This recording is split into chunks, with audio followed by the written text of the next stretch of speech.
today is debate or dialogue. So we will have 2 rounds.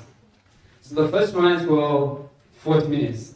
So both of you have 20 minutes for presentations.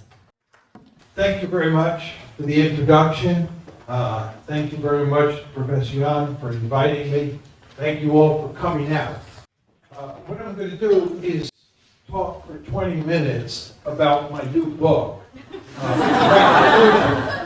and I'm trying to discuss American foreign policy during the unipolar moment. I try to talk about a policy which is commonly called liberal hegemony. This is the policy that the United States, foreign policy that the United States pursued from roughly 1990 until January 2017, when President Trump moved into the White House.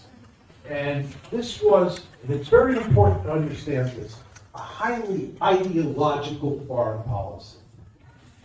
Now, I believe that when a country like the United States lives in either a bipolar world or a multipolar world, it has no choice but to act according to the dictates of realpolitik.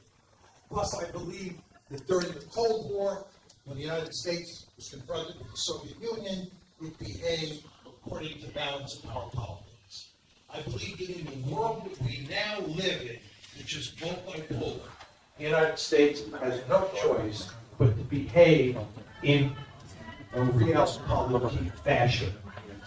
But during the unipolar moment, from roughly 1990 to 2017, during those years, the United States was free to pursue an ideological foreign policy because it had no rival great power. See, if you're in a bipolar world or a multipolar world, you have to behave according to realpolitik because there are other great powers in the system.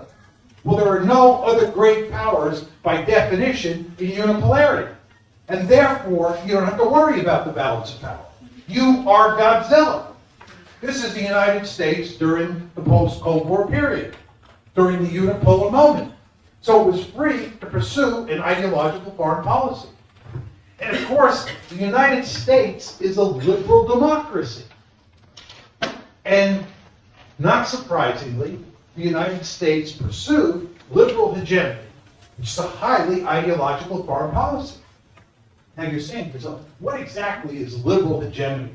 What exactly was the United States doing during the unipolar moment? What we were doing was trying to remake the world in America's image. And there were 3 dimensions to our strategy. First, we were trying to make every country on the planet a liberal democracy. Another way of saying that is we were trying to make every country on the planet look like us. We wanted to make China a liberal democracy. We wanted to make Russia a liberal democracy. And the Bush Doctrine, the famous Bush Doctrine, was designed to make all the countries in the greater Middle East into liberal democracy. That's the first goal. The second goal is to get every country on the planet integrated into the open international economy that the United States had played the principal role in creating. In other words, you want to get everybody hooked on capitalism. You want to get China and Russia both deeply embedded in that international economy, that open international economy.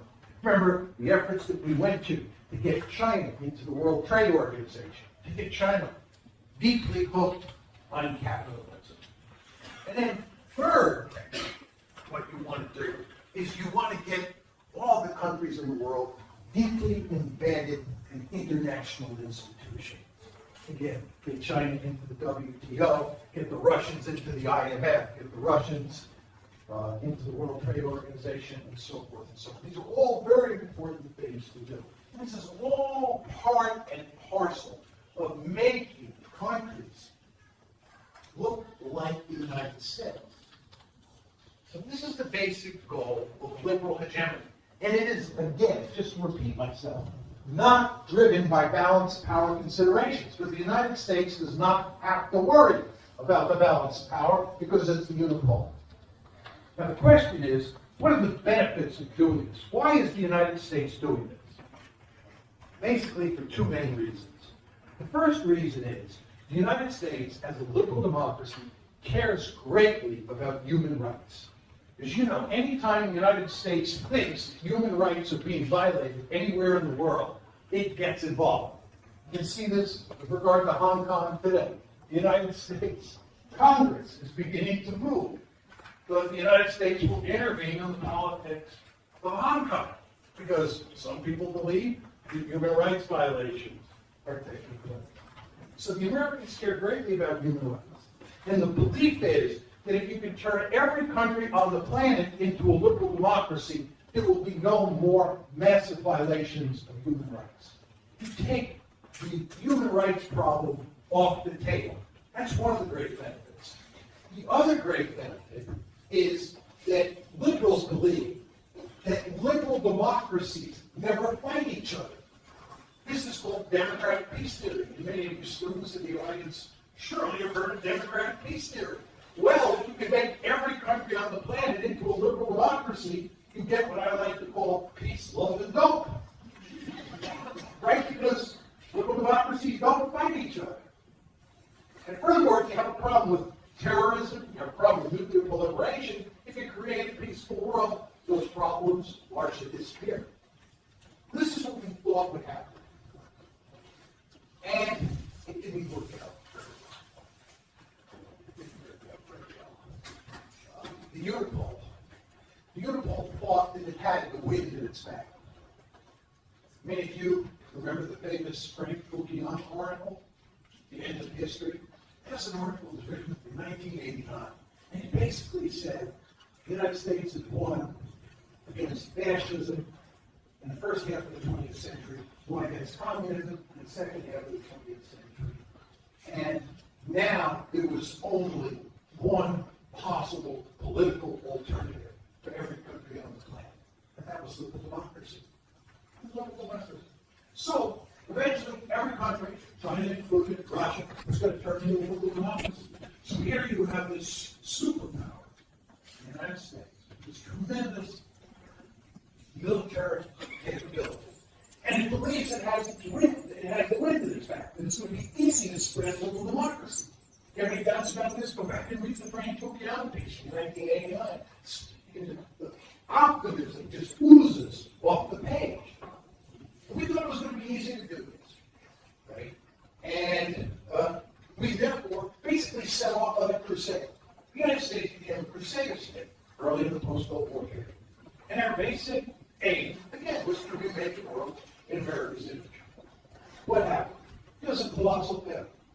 Let me just give you three examples. One is the Bush Doctrine. The Bush Doctrine, as I said to you, was designed to turn the Middle East into a sea of democracy. We thought in 2001, after we invaded Afghanistan, knocked off the Taliban, and put Karzai in power, that we had basically created a foundation for liberal democracy in Afghanistan. Then we decided in 2002, 2003, we were going to invade Iraq. We went into Iraq, thinking we were going to turn it into a liberal democracy. And then eventually we would go to Syria, go to Iran. And then you'd have a whole sea of liberal democracies in the Middle East.